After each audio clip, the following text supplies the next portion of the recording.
Hi all welcome to food for all. இன்றைக்கி நம்ம சேனலில் ரொம்பவே டேஸ்டியான பாவக்காய் பொரியல் தான் எப்படி பண்ணுறதுன்னு பார்க்க போகிறோம். வாங்க பார்க்கலாம்.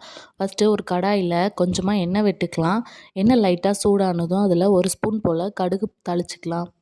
கடுகு நல்லா பொரிஞ்சதுமே இதில் நான் ஒரு பெரிய வெங்காயத்தை நல்லா பொடிசாக கட் பண்ணி வச்சுருக்கேன். அதையும் ஆட் பண்ணிவிட்டு பாவக்காவை நல்லா பொடிசாக கட் பண்ணிவிட்டு உப்பு தண்ணியில் ஒரு 10 நிமிஷம் ஊற வச்சுக்கலாம். அதை அப்படி நல்லா பிழிஞ்சு எடுத்து அது கூடவே சேர்த்துக்கலாம். இப்போ வெங்காயம் பாவக்காவையும் ஒன்றாவே சேர்த்து வதக்கிடலாம். இப்படி வதக்கும்போது பாவக்காயில் உள்ள கசப்பு கொஞ்சமாக குறையும். இதை நல்லா வதக்குனதுக்கப்புறமா நம்ம மசாலாலாம் சேர்த்துக்கலாம்.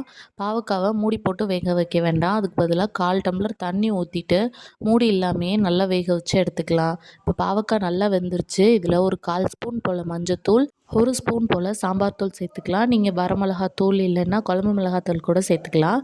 இப்போ இது எல்லாத்தையும் நல்லா ஒரு முறை மிக்ஸ் பண்ணிவிட்டு நம்ம ஒரு முட்டையை இதில் உடச்சி ஊற்றிக்கலாம். நீங்கள் தேங்காய் துருவி போடும்போது கூட கசப்பு லைட்டாக தெரியும். ஆனால் நீங்கள் முட்டை சேர்த்து பண்ணிங்கன்னா பாவக்காய் பிடிக்காதுன்னு சொல்கிறவங்க கூட இதை கண்டிப்பாக சாப்பிட்ருவாங்க.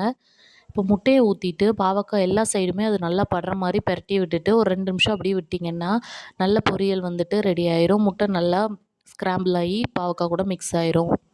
சூப்பரான பாவக்காய் பொரியல் ரெடி. எப்படி இருக்குன்னு செஞ்சு பார்த்துட்டு மறக்காமல் கமெண்ட்ஸில் சொல்லுங்கள். நம்ம சேனலை மறக்காமல் சப்ஸ்கிரைப் பண்ணிக்கோங்க. உங்களை இன்னொரு வீடியோவில் பார்க்குறது வரைக்கும் பாய்.